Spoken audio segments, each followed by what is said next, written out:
국방 FM이 만난 사람.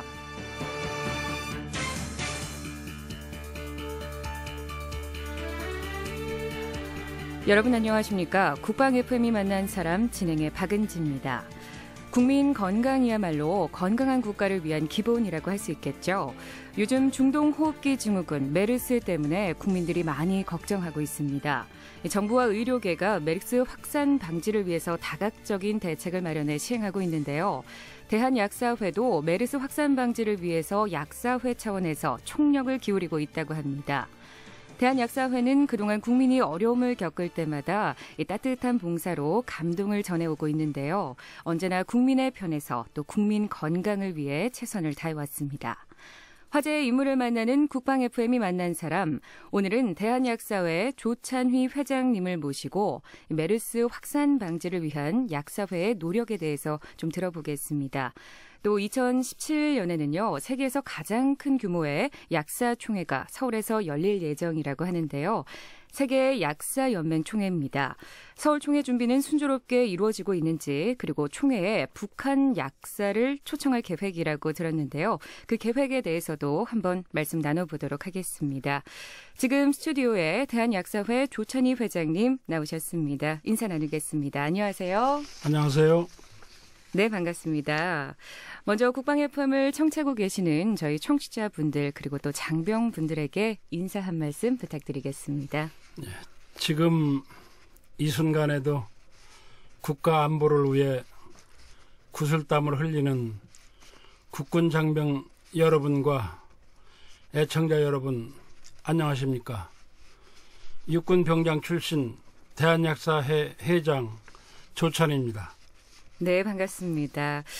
지금 대한약사회에 가입된 회원이 전국적으로 몇 분이나 되시는지 좀 궁금한데요. 네, 약사회 질문부터 시작해 보도록 하겠습니다. 예, 전국에 약국을 개설한 약사가 약 2만 명에 네. 약국에 근무하는 약사 회원이 한 1만여 명, 그리고 제약회사, 유통업계 등에 근무하는 약사가 한 5천여 명, 네. 병원이나 연구직 또는 공직 등에 근무하는 약사가 약 5천여 명이 약업 관련 현업에 종사하고 계십니다. 이 밖에도 이민 가신 분이나 약업계가 아닌 다른 직종에 근무하시는 분 등을 포함해서 약 7만여 명이 약사 면허를 발급받은 것으로 알고 있습니다. 네, 정말 많은 분들이 약사 면허를 발급받으시고 각 분야에서 활동을 하고 계시는데요. 지금 대한민국의 경우 메르스로 많은 국민들이 걱정을 하고 있습니다. 그래서 이렇게 메르스 같은 질병이 발생할 경우에 이렇게 약사회 회원분들이 또 주의사항이나 치료법 같은 걸 좀 공유하시는지 궁금하거든요. 네트워크는 어떻게 연결이 되어 있습니까? 예, 메르스 같은 그 신종 감염병은 신속한 대응이 매우 중요합니다. 네. 이에 따라 약사회에서는 전국의 약사 회원들에게 약국 행동 지침과 약국 내 감염 예방 수칙, 그리고 국민 대응 요령, 의심 환자 연락처 등을 홈페이지 또는 페이스북 등을 통해 메르스 예방 홍보에 최선을 다하고 있습니다. 네, 국민들의 건강을 지키기 위해서 정부에서 홍보를 할 때 약사회도 분명히 참여를 하시겠지만요. 약사회 차원에서도 국민들의 건강을 위해 따로 홍보를 하시는 방법이 있고 또 홍보를 하고 계시는지도 궁금합니다. 예, 약사회에서는 약버릇 쓰기 운동본부를 설치해서 유치원을 비롯해서 초등학교, 중학교, 고등학교, 또한 교도소, 복지원 등 전 국민을 대상으로 의약품 안전 사용 교육을 실시하고 있습니다. 네. 또한 환경 보호를 위해서 폐의약품 수거 사업, 그거 집안에 많이 사장되어 있는 의약품을 말하겠죠. 네. 폐의약품 수거 사업 및 불법 의약품 판매 관리 사업 등을 통해서 국민 건강 증진을 위해 노력하고 있다고 말씀드릴 수 있겠습니다. 네, 아무래도 이런 노력들이 쭉 이어지다 보니까요. 우리나라는 의료 수준과 국민의 교육 수준이 또 많이 높아지는데 기여를 한 것 같습니다. 우리나라를 보면요. 일단 생활 환경도 깨끗하고 의료에 대한 수준도 참 높은 편인데요. 아무래도 요즘엔 메르스가 또 화두가 되다 보니까 이 메르스 퇴치 여부에 대해서도 많은 국민분들께서 관심을 갖고 계십니다. 대부분의 전문가 분들이 퇴치가 가능하다, 치료가 가능하다라고 많이 말씀을 하고 계신데 회장님께서는 어떻게 생각하시는지 궁금하거든요. 메르스 공포가 생기는 것을 이해할 수는 있지만 사회 병리 현상으로까지 번져 있어서 매우 안타깝습니다. 네, 그렇습니다. 초기 대응이 미흡했지만 그 사이에 메르스에 대한 정보가 많아졌고 네. 정부와 보건당국, 국민들이 예방활동을 위해 최선을 다하고 있기 때문에 곧 진정되지 않을까 생각합니다. 네. 이번 주 내지는 다음 주까지가 고비가 아닐까 싶습니다. 네, 하루빨리 진정이 돼서요. 우리 건강을 다 국민들께서 다 잘 찾으셨으면 좋겠습니다. 온오프라인 상에서요. 메르스에 대해서 다양한 예방책들이 널리 퍼지고 있는데요. 우리가 메르스나 또 그 외에도 여러 가지 전염병 확산을 방지하기 위해서 생활 속에서 어떤 점을 좀 주의하면 좋을지 회장님께서 말씀해 주시면 좋을 것 같습니다. 저는 개인적으로 이번 사태도 쉽게 말씀드리면 네. 일종의 중동 독감이 아니겠냐. 그동안 우리 국민은 또 면역력도 강해서 그렇죠. 홍콩 독감이나 네.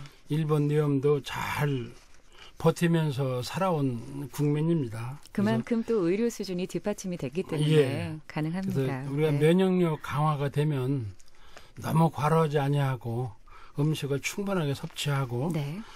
체력만 유지된다면 이런 바이러스에 의한 질병은 충분히 예방할 수 있다고 생각합니다. 네. 또 호흡기를 통해서 전달이 될까 봐 불안해하시는 분들도 많거든요. 마스크는 착용을 하는 게 좋을까요? 이것이 공기 전염보다는 비말 전염으로 되게 보는 시각이 많기 때문에 네. 마스크는 꼭 착용하시기 부탁을 드리고요. 네. 또한 가급적으로 눈이나 코, 입을 만지지 않도록 하고 자주 비누로 손을 씻는 등 개인의 위생을 청결하게 관리해야 하는 것은 누구나 같은 생각일 겁니다. 그리고 기침이나 재채기 할 때는 휴지나 손수건으로 사용하는 예의도 지켜주시기를 부탁드리겠습니다. 네. 회장님 말씀대로만 우리 국민분들이 지켜주신다면 이 메르스는 금방 진정될 것처럼 보입니다. 네. 지금 메르스 확산을 방지하기 위해서 약사회가 부단히 노력해주고 계시는데요. 이외에도 약사회는 국민들이 어려움을 겪을 때 항상 봉사활동을 펼치시면서 훈훈한 나눔을 실천해 주시는 걸로 유명합니다. 작년에 세월호 침몰 때도요. 많은 봉사를 하셨다고 들었거든요. 당시에 어느 정도 규모로 봉사에 참석하셨는지 궁금합니다.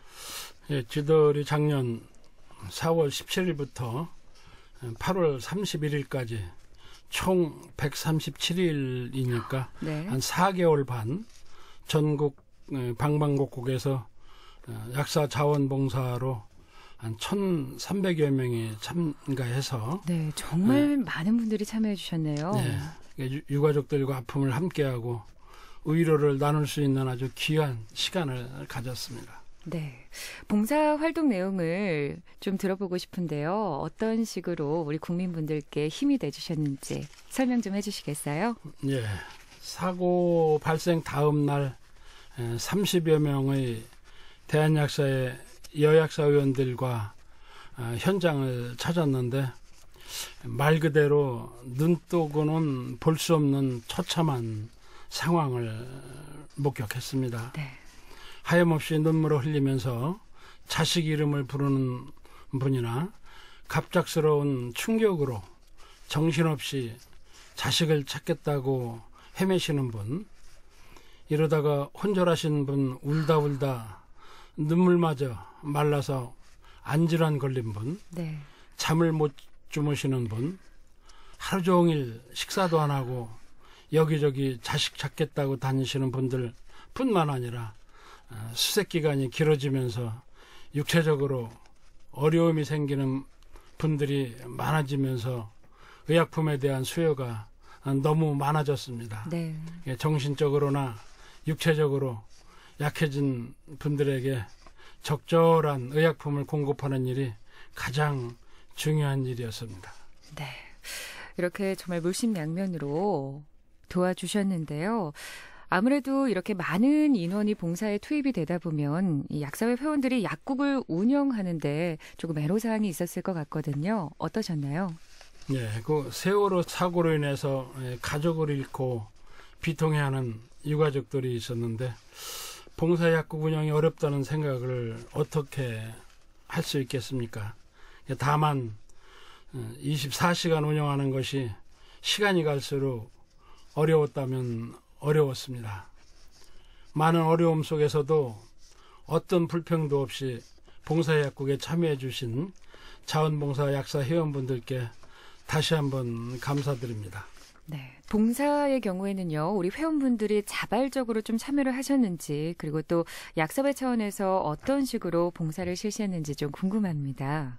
순전히 자발적 참여로 진행되었기 때문에 진도의 그 지리적 상황으로 강원도에서 7시간 이상 자동차를 몰고 오신 약사님부터 네.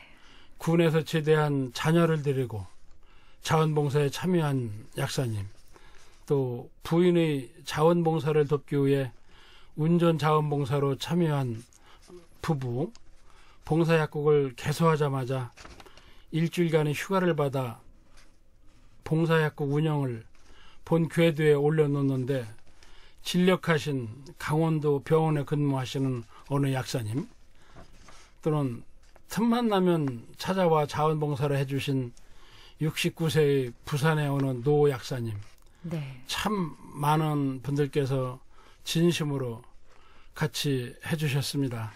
이 자리를 빌어서 다시 한번 감사의 말씀을 드립니다. 네, 작년 세월호 침몰 때 정말 많은 분들께서 봉사에 참여를 해주셨는데요. 현지에서 봉사하신 분들 사실 자기의 본업이 분명히 있으셨을 텐데 어떻게 이렇게 장시간 동안 봉사를 하실 수 있었을까요? 앞서 말씀드린 대로 틈틈이 시간을 내서 오시는 분도 계시고 아예 휴가를 내서 오시는 분도 계시고 또 자기 약국 문을 닫고 나서 참여하신 약사님 등 어려움도 많았고 사연도 많았지만 원래 그 약사회의 전통이라고 할까요? 우리 성수대교 참사나 네. 삼풍 아파트 참사 때도 저희들이 한 보름 또는 한 달씩 봉사약국을 운영한 경험의 발로가 아니겠나 그런 생각을 해봅니다. 네. 정말 이렇게 열심히 봉사에 참여해 주신 덕분에 이런 모든 사고들이 수습되는데 조금은 좋은 영향이 많이 미쳤을 거라고 생각이 됩니다. 그런데 이렇게 진도 팽목항뿐만 아니라요. 안산 일단 그 지역 자체에 실종자 가족분들이 많이 계셨잖아요. 그분들을 위해서 또 봉사를 하신 부분이 있는지도 궁금합니다. 예. 또 연계해서도 안산에서도 이제 합동 분향소가 마련되어 있었기 때문에 안산 체육관에서도 안산시 약사회 회원님들을 중심으로 해서 경기도 일원에 계신 약사님들이 참여해서 봉사약국을 함께 운영했습니다. 실종자 가족들과 조문객들을 대상으로 봉사약국을 4개월 반 137일 동안 네. 같이 운영을 했습니다. 사실 단기간도 아니고요. 이렇게 4개월이 넘는 시간 동안 이렇게 실종자 가족분들 또 봉사자들을 위해서 많은 의약품들이 필요했을 텐데요. 이런 약품들을 어떻게 좀 마련을 하셨는지도 궁금하고 예산 또한 많이 들어갔을 걸로 예상이 되거든요. 어떠셨나요? 여기서는 약사 예산을 투입해서 의약품을 공급하고 나중에 그 의약품 대금은 국가 예산으로 지원받았습니다마는 네. 처음에는 당장 필요한 의약품을 빠르게 지원하는 것이 관건이었습니다. 그렇습니다. 그리고 몇몇 제약회사에서는 의약품을 지원하는 경우도 있었고요. 봉사약국에 참여하는 약사님들께서는 인근 약사님들로부터 약을 모아서 참여하시는 분도 계셨습니다. 모든 분들이 자기 일이라고 생각하고 참여해서 예산보다는 마음으로 어려움을 극복했던 기억이 남습니다. 그리고 제 경비도 여러 군데 제 경비가 있습니다만은 몇 억 되는 또 경비는 경비대로 또 약사에서 부담을 하고 했습니다.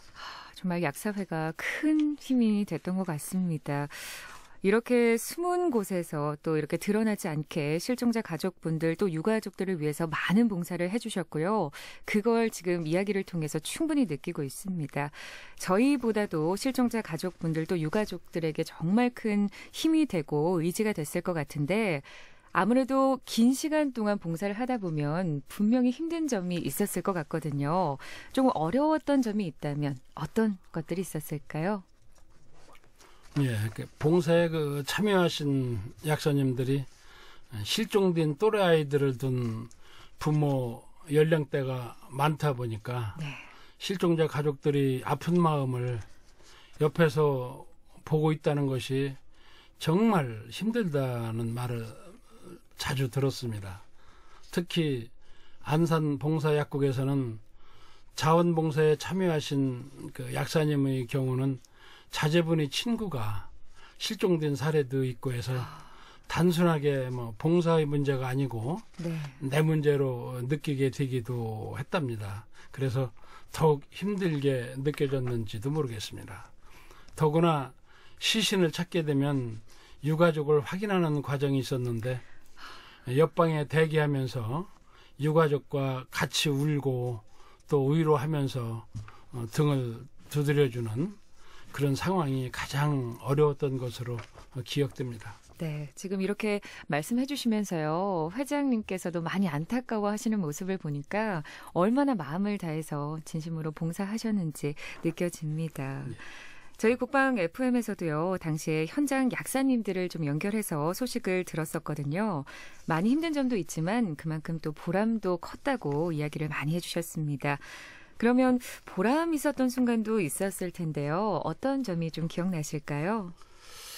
예, 보람보다는 가족을 잃은 유가족들과 교감하면서 봉사약국을 방문한 유가족들께서 고맙다는 말에 네. 가슴이 저려오곤 했습니다. 마무리가 잘 돼서 그나마라도 웃는 얼굴로 예전의 모습을 되찾기를 간절히 바라겠습니다. 네, 이제는 잘 마무리돼서요. 회장님 말씀처럼 고맙다는 말씀을 하시면서 조금은 미소를 지을 수 있는 그런 시기가 빨리 왔으면 좋겠습니다. 네. 세월호 침몰 사건도 있었고요. 또 얼마 전에는 세계적으로 큰일이 또 있었습니다. 네팔에서 큰 지진이 있었는데요. 이때 네팔 국민을 돕는데도 약사회가 앞장을 섰다고 들었습니다. 네팔 국민들을 위해서 어떤 지원을 하셨는지 궁금하거든요. 예.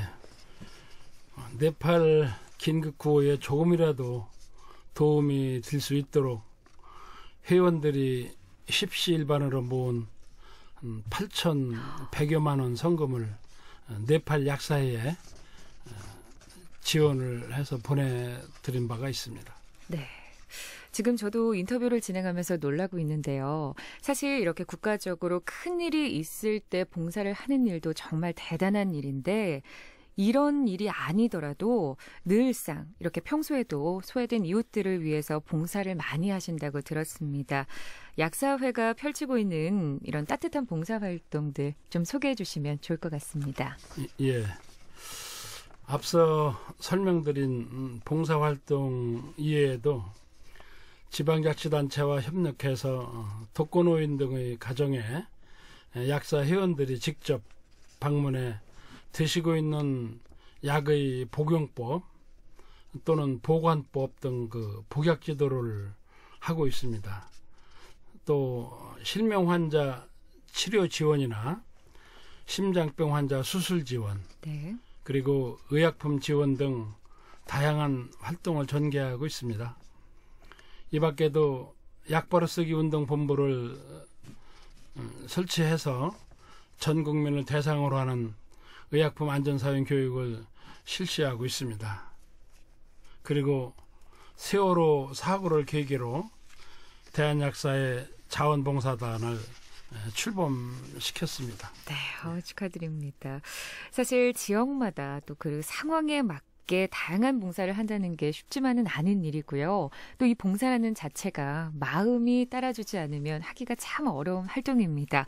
그래서 제가 이렇게 회장님 말씀을 들으면서 혹시 약사회 규정에 봉사활동을 의무적으로 해야 된다, 이런 조항이 혹시 포함된 건 아닌가, 이런 생각이 들 정도로 봉사활동을 많이 하고 계시는데요. 어떻습니까? 규정에 정말 있는 걸까요? 그런 규정은 없고요. 네.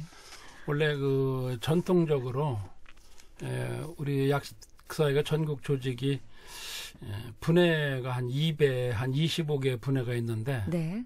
1년에 한 번씩 자선다과회, 불의유토끼 자선다과회를 행사를 합니다. 네. 그래서 각 분해에서 한 1,000여만 원씩, 많은 데는 뭐 2,000여만 원씩 모금을 해서 한 봉사 활동을 한 것이 한 약사회가 창립한 지가 한 60년 되지만 네. 한 4, 50년, 70년대 초부터 해왔으니까 정말 이게 뭐 대단합니다. 전례고 전통에 되어 와서 네. 이제 또 지부나 각 시도 16개 시도 약사회나 뭐 대한약사회도 같이 더불어서 뭐 그동안에 뭐 왼손이 하는 일 오른손이 모르게 하라고 해서 네. 우리 약사들이 좀 홍보에는 좀 약하지만 네. 저는 이제는 홍보도 하면서 네, 봉사 그럼요. 활동을 해야 되겠구나 하는 생각을 네. 합니다.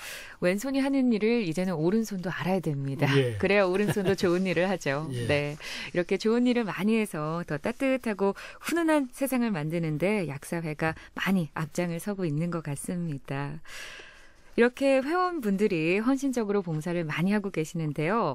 회장님께서는 어떻게 느끼실지 많이 궁금합니다. 또 미안한 마음도 조금 있으시고 좀 고마운 마음도 있고 또 보람되시기도 하고 다양한 마음들이 교차하실 것 같은데 이런 봉사를 보면 회장님은 어떠신가요? 네, 좀 전에도 말씀드렸지만 지난 2014년 세월호 사고 현장에서 137일간 그것도 3교대를 하면서 또는 2교대를 하면서 24시간 봉사약국을 운영할 수 있었던 것도 그 전통과 또 회원들의 그 자발적인 참여가 있어서 가능했습니다. 저는 그래서 우리 약사 회원 한 분 한 분이 고맙고 회원들에게 항상 존경과 감사의 마음을 가지고 회무에 임하고 있습니다. 이렇게 회장님께서 한 분 한 분에게 감사의 마음을 표해 주시니까요. 우리 약사회 회원분들도 더욱더 열심히 봉사에 참여하실 수 있는 것 같습니다. 네, 국방 FM이 만난 사람 대한약사회 조찬희 회장님과 함께 약사회의 메르스 확산 방지를 위한 활동과 또 다양한 봉사 활동에 대해서 말씀 나눠봤습니다. 저희 그럼 군가 한 곡 듣고 말씀 이어나가 보겠습니다. 우리의 대한민국.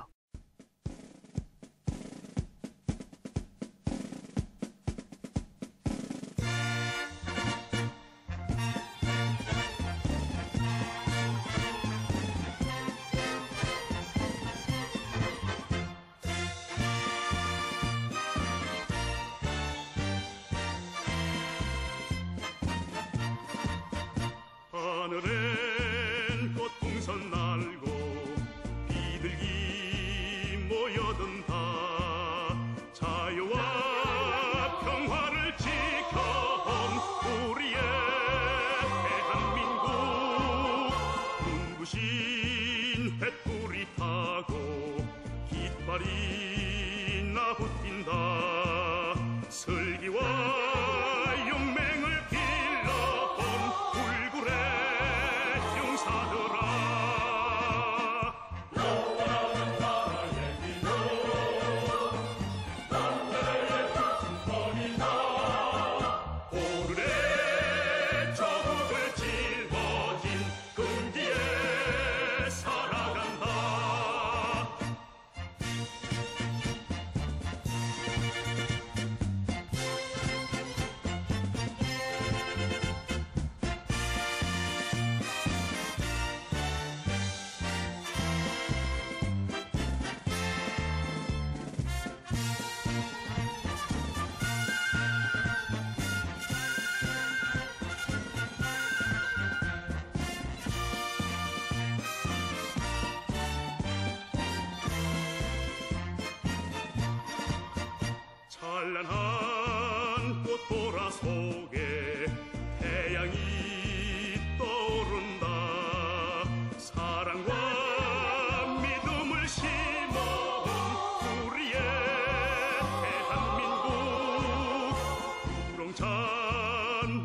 소리에 행군도 늠름하다.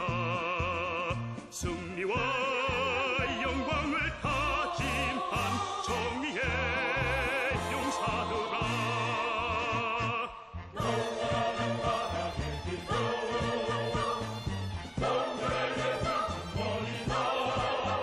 오늘의 저국을 짊어진 금기에 살아간다.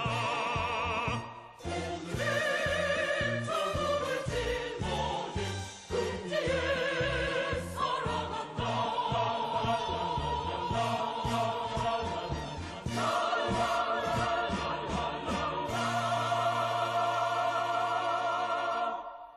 네, 국방 FM이 만난 사람 대한약사회 조찬희 회장님 모시고 말씀 나누고 있습니다. 회장님이 몸담고 계시는 대한약사회 궁금하거든요. 언제 설립이 됐습니까? 예, 원래 설립은 1928년 5월에 일제 시대가 되겠죠. 고려 약제 사회를 모체로 해서 설립이 되었습니다마는 대한약사회는 1953년 약사법이 개정 신설되고 54년 11월에 창립을 했습니다. 네. 작년에 대한약사회 창립 60주년 기념식을 성대하게 개최한 바도 있습니다. 네, 정말 오랜 역사를 자랑하는 대한약사회인데요.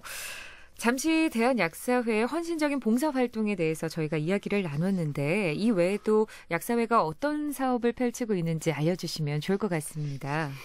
예, 약사회가 약사법에 의해 설립된 법정 단체입니다.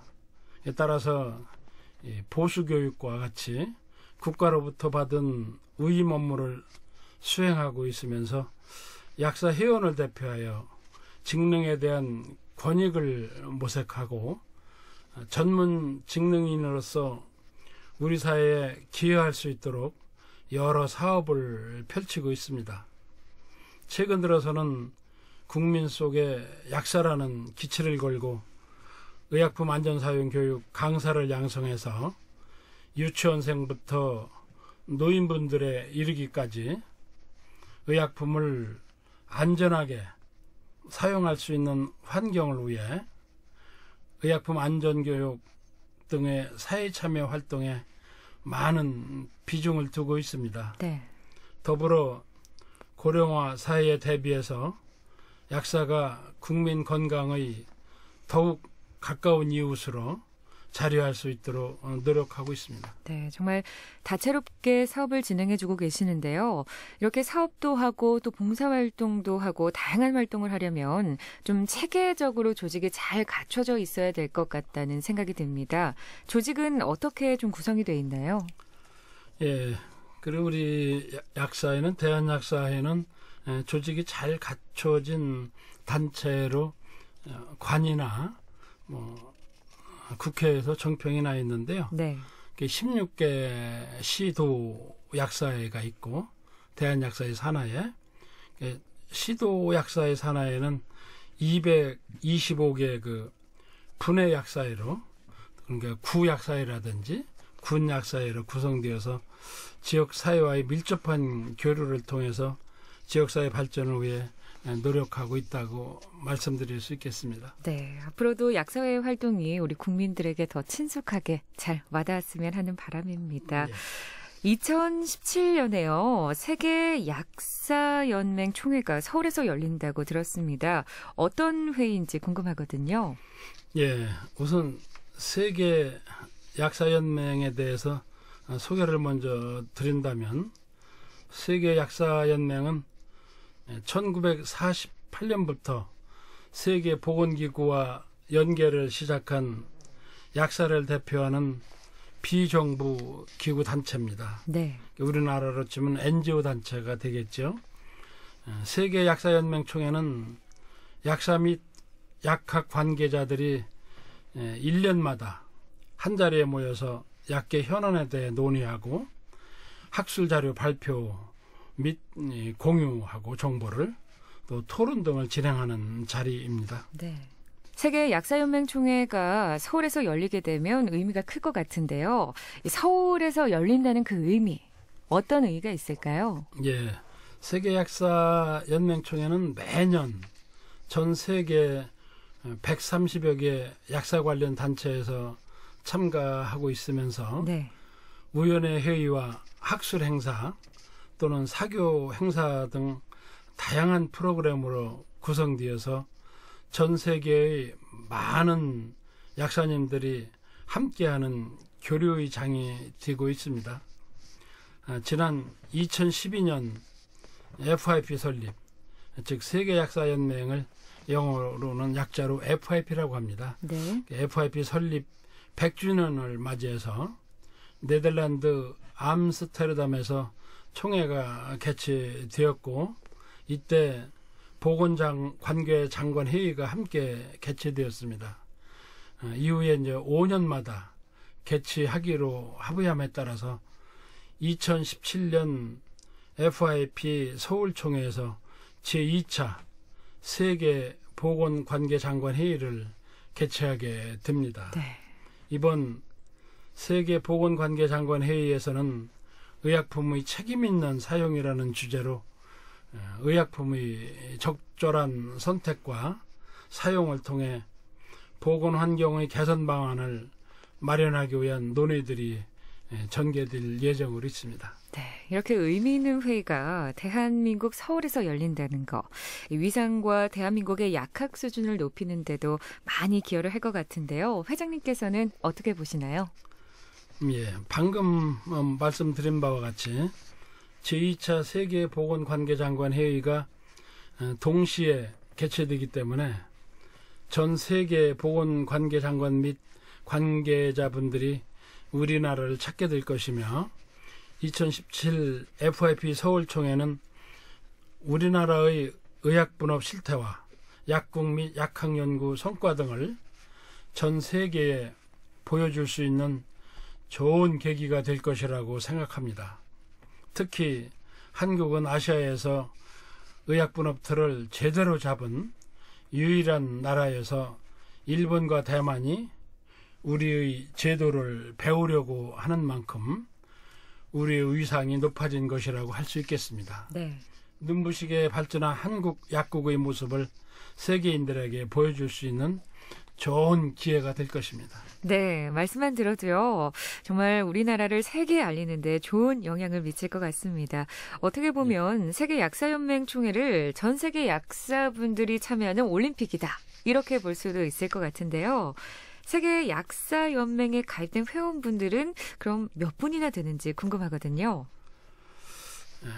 세계 약사연맹은 현재 142개 회원 단체와 5천여 명의 일반 회원, 그리고 138개 약학대학이 가입되어 있는 세계 한 500만 약사 및 약학 관계자를 대표하는 단체라고 생각하시면 되겠습니다. 네. 사실상 전 세계 약사 및 약학 관련 업무에 종사하시는 모든 분들이 FIP 회원이 되도록 더 노력하겠다는 말씀을 더불어 말씀드립니다.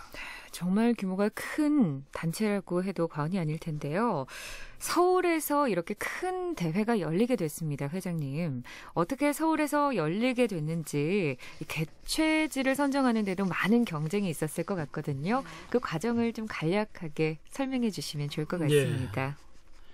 원래 FIP가 유럽에서 탄생을 했기 때문에 네. 유럽 텃세가 많이 있었죠. 네. 그러나 전통적으로 유럽에서만 많이 개최되어 왔지만 아시아에서도 이런 큰 대회를 성공적으로 개최할 수 있다는 것을 알리기 위해 참 수년 동안 많은 노력을 했습니다. 우리 또 약대 교수님들을 필두로 해서 실제로 2012년 암스테르담 총회에서 교수님들 모임인 대한약학회와 함께 네. 공동으로 홍보 부스를 운영하며 한국을 알리는 데 주력하였고, 이를 바탕으로 2013년 아일랜드 더블린 총회에서 FIP 회장단을 만나서 총회 개최를 위한 MOU에 서명을 하였습니다. 이때도 참가자들이 한국을 알리기 위해 많은 활동을 전개하였지요. 이런 한국 대표단의 모습은 총회에 참가한 모든 사람들에게 깊은 감명을 주었고, 특히 그 한복 입고 합창단을 부르는 네. 여자 약사님들의 그 감명은 대단했습니다. 네. 이를 바탕으로 지난 방콕 총회 때 2017년 FIP 총회를 서울에서 개최하는 것으로 공식 발표가 되었습니다. 정말 실력과 노력 그리고 또 문화의 아름다움이 어우러져서 이렇게 노력의 결과가 결실을 맺은 것 같습니다. 서울 총회에서 이렇게 의미 있는 큰 회의가 열리게 될 텐데요. 어떤 내용들이 주로 논의될 예정인지 네. 알려주시죠. 이번에는 이제 의약품의 책임 있는 사용이라는 주제로 진행될 예정입니다.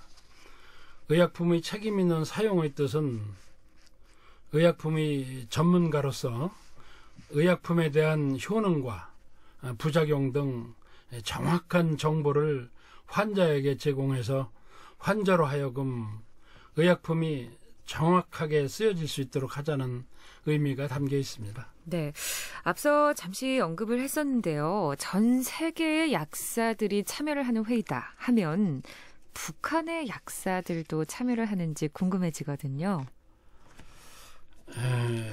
북한은 아직 FIP 회원국은 아닙니다. 네. 그렇지만 제 아직은 개인 생각이지만 정부의 또 동의를 받고 해야 되는 문제이기 때문에 좀 조심스럽습니다만은 북한 약사회를 초청을 해서 물론 FIP 집행부와 또 지금 중국 약사회와 서로 자매 결연을 맺기 위해서 노력한 결과로 8월 달에 자매 결연 체결식을 갖습니다. 네. 그래서 중국 약사의 도움도 받고 네. 정부에서 도움이 있고 동의만 된다면 또 세계 약사 총맹 집행부와 함께 북한 약사회를 설득해서 옵저버 국으로 같이 참여할 수 있다면 이것이 곧 통일의 조그마한 미랄의 기초가 될 수만 있다면은 네. 저는 개인 생각으로는 정말 초청해서 같이 한번 화기애애한 약사들의 그 마음을 전하고 네. 북한 국민, 북한 주민 건강 정진에 이바지하고 싶은 생각은 굴뚝 같다는 말씀을 드리겠습니다. 네, 정말 회장님 말씀처럼요. 큰 밑바탕이 될 것 같습니다. 이제 북한의 의료 환경이요. 많이 열악하고 또 약도 많이 부족한 상황이라고 들었는데요. 좀 남북계 약사들이 교류의 물꼬를 트고 좀 지원할 수 있는 방안이 어떤 식으로 좀 마련됐으면 좋겠다. 더 나아졌으면 좋겠다. 이런 생각이 좀 드는데요. 세계 약사연맹 총회와 관련해서 심포지엄이 또 열릴 예정이라고 들었습니다. 어떤 심포지엄인가요? 방금 전에도 말씀을 드렸지만 이제 북한 약사회를 초청하기 위한 분위기 조성이라고 할까요? 네. 그래서 그 북한의 그 약사 양성 교육 또는 그 양료 체계 특별 심포지엄이라고 제목을 붙여서 2017년 FIP 서울총회에 북한의 약사들과 함께 하자는 생각에서 우선은 북한의 약사제도 등에 대해서 알아야 한다는 작은 생각에서 마련되었다고 말씀드릴 수 있겠습니다. 네, 그러면요. 이 심포지엄에서는 어떤 내용들이 좀 발표될 예정인가요, 회장님? 북한의 약학 연구 또는 약사 양성 교육 체계와 그 약사의 그 양료 활동 등을 살펴보고 또 북한의 의약품 수급 체계 등에 대해서 이해를 높일 수 있는 내용들로 구성되어 있습니다. 네, 북한의 약사를 양성하거나 또 체계를 이해하는 데 큰 도움이 될 것 같은데요. 그럼 심포지엄이 어디에서 또 언제 열리는지 궁금합니다. 며칠 안 남았어요. 6월 18일 네. 오후 3시부터 대한약사회 동아홀에서 4층 동아홀에서 진행될 예정입니다. 지금 이 라디오를 듣고 계시는 우리 청취자분들께서도 좀 관심을 가질 수 있을 것 같은데요. 혹시 나도 심포지엄을 좀 보고 듣고 싶다. 이런 분들은 누구나 참관이 가능한 건가요? 예, 물론입니다. 북한과 그 통일에 대해 관심이 있는 분이시라면 누구나 참석이 가능하시고 또 식사 제공도 해드릴 예정입니다. 많은 관심 부탁드리겠습니다. 네, 회장님께서 온 마음을 다해서 이렇게 총회 북한을 참석시키기 위해서 노력을 해주고 계시는데요. 회장님만의 어떤 특별한 방안이 있으신가요? 2년 뒤에 열리는 행사 이야기를 왜 벌써 하느냐고 할 수도 있지만 이를 성사하기 위해서는 그 준비 기간과 진정성이 필요하다고 생각합니다. 그래서 필수적으로 시간을 동반해야 하기 때문에 첫 술에 배부를 수는 없겠지만 네. 지금부터 준비하고 노력한다면 가능하리라는 생각을 합니다. 특히 그 행정적 절차를 위해서는 정부와의 긴밀한 논의를 통해서 정부도 흔쾌히 동의해서 잘 될 것으로 기대하고 있습니다. 네, 말씀 감사합니다. 앞으로도 이렇게 약사회에 많은 노력이 쌓여서요. 북한과 우리나라의 교류가 활발해졌으면 하는 바람이 있습니다. 네, 국방 FM이 만난 사람 대한약사회 조찬희 회장님과 함께 말씀 나누고 있습니다. 군가 한 곡 듣고 말씀 계속 이어나가겠습니다. 우리는 하나.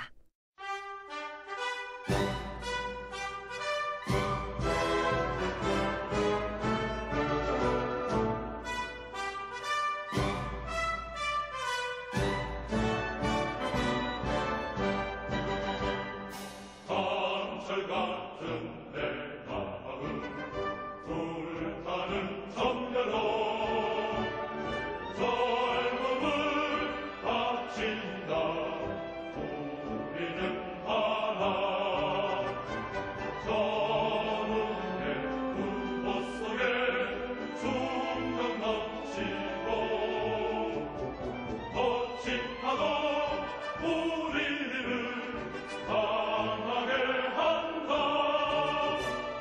전등밖에 몰아쳐도 보람의 출격. 육해공군 우리는 모두가 하나. 대한나라 끓는 피 누가 막으랴.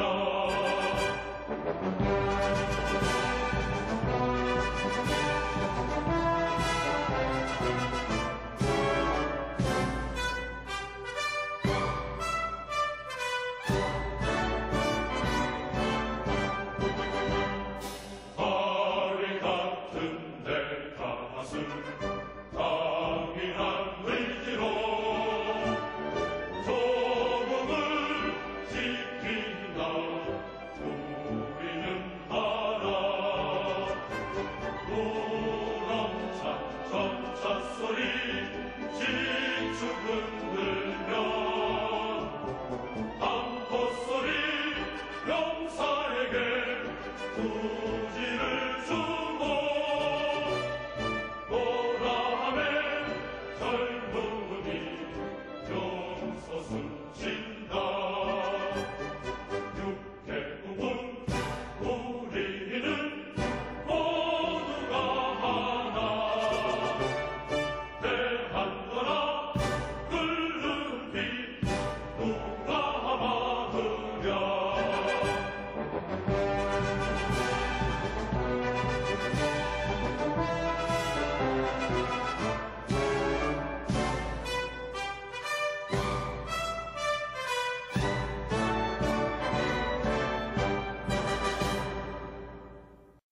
네, 국방 FM이 만난 사람 대한약사회 조찬희 회장님과 함께 이야기 나눠보고 있습니다. 이제 회장님의 이야기를 좀 나눠보고 싶은데요. 어떻게 해서 약사의 길을 걷게 되셨는지 궁금합니다. 예, 저는 어릴 때 가난하다는 걸 알아서 시골 출신이기 때문에 공부를 안 하면은 시골 모섬이 되겠구나 네. 이런 생각으로 정말 열심히 이제 공부를 하는데 네. 청주에 와서 형님 댁에서 학교를 다니는데 고등학교 2학년 겨울방학 때 어머님이 돌아가셨어요. 네. 그래서 그걸 보면서 내가 약사나 의사가 돼서 식구, 가정의 건강부터 지켜야 되겠다는 생각을 이제 어려서부터 생각을 하면서 이제 의대 약대반에 있었기 때문에 이제 의대는 또 돈이 많이 들더라고요. 네. 6년제니까. 네. 뭐 지금은 뭐 약대도 6년제지만 빨리 4년 대학 나오고서 돈을 벌여야 되겠다 이런 생각을 어렸을 때도 해서 약대를 선택하게 됐습니다. 네. 약사가 되고 싶어도 못 되는 사람도 많은데요. 회장님은 대단하신 것 같습니다. 네, 의지대로 꿈을 이룬다는 게 정말 대단한 일인데요. 가족사가 약사가 되는데 정말 결정적인 네. 계기가 된 것 같습니다. 네, 그럼 이렇게 좀 여쭤볼게요. 항상 사람들은 가지 않은 길에 대한 궁금증 또 아쉬움이 많은 법이잖아요. 우리 회장님께서도 내가 약사를 안 하고 다른 길을 좀 갔으면 어땠을까? 이런 생각은 해보셨는지요? 그 어머니 들어가시고 약사나 의사가 되겠다는 생각도 했지만 사실은 저는 원래 1차 목표가 육군사관학교였어요. 육군사관학교는 네. 특차입니다. 9월에 필기시험을 봐요. 그래서 충청지구 수석은 아니지만 차석으로 합격을 했는데 네. 어렸을 때 필기시험 합격했으면 다 된 거로 생각하기 때문에 4개월 동안 뭐 지금은 뭐 메르스 바이러스 때문에 뭐 체력 증진한다고 소고기들 먹고 다니지만 그때는 삼계탕뿐이 없었거든요.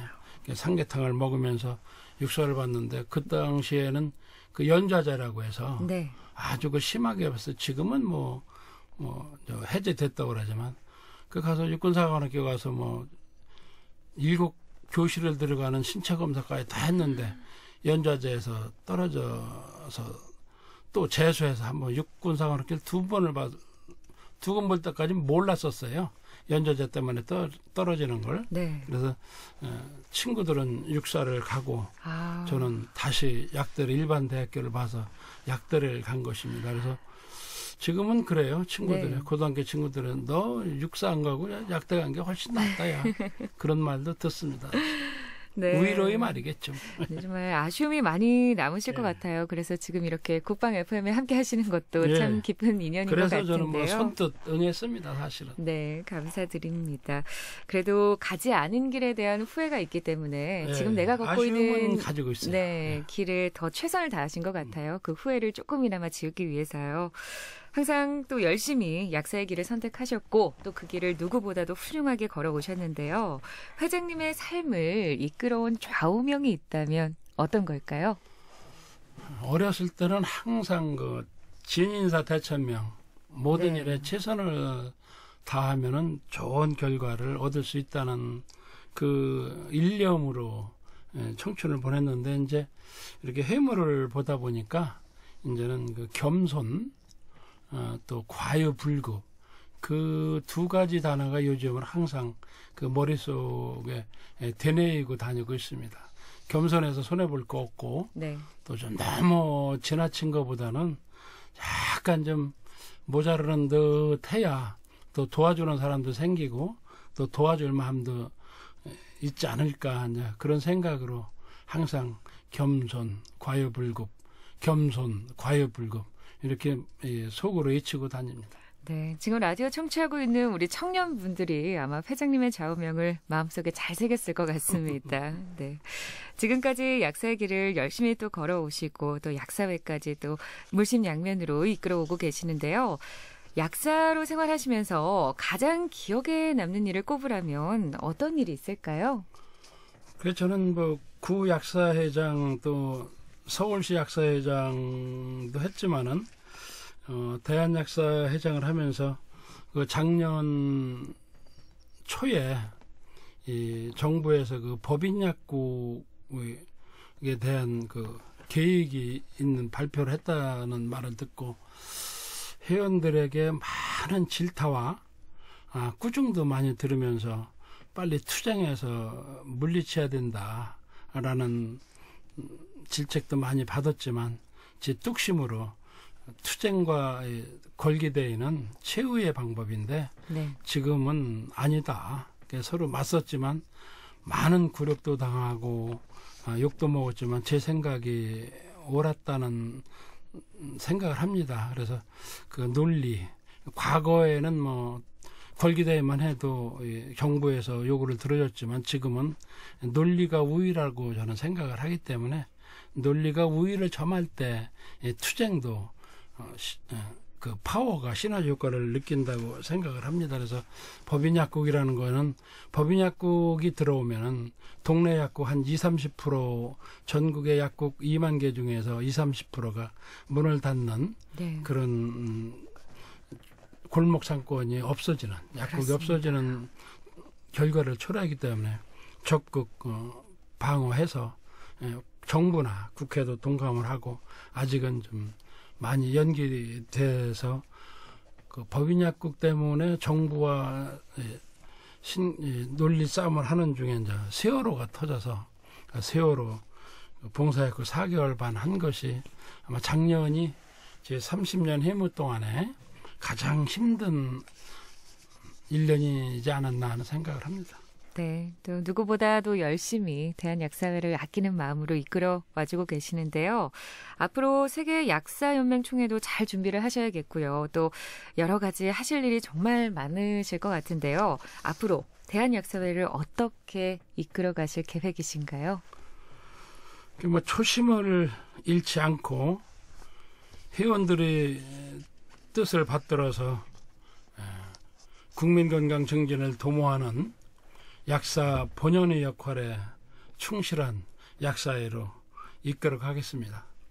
네, 앞으로도 잘 부탁드리겠습니다. 저희 국민들의 건강까지도 잘 부탁드리겠습니다.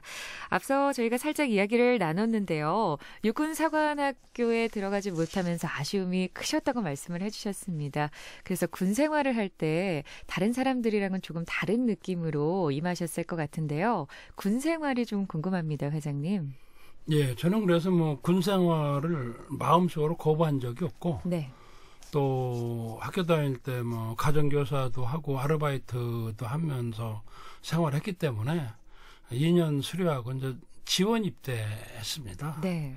그래서 언제 군 생활을 하셨는지. 저는 70년대 초가 되겠죠. 네. 군 생활 하실 때 어떤 복무를 하셨는지 궁금합니다. 네, 저는 그 당시는 논산훈련소라고 그랬는데 지금은 육군훈련소라고 들었습니다. 육군훈련소 그 연대 인사과 상벌병 안전병을 했으니까 3년 동안 그때는 이제 우리는 3년씩 했어요.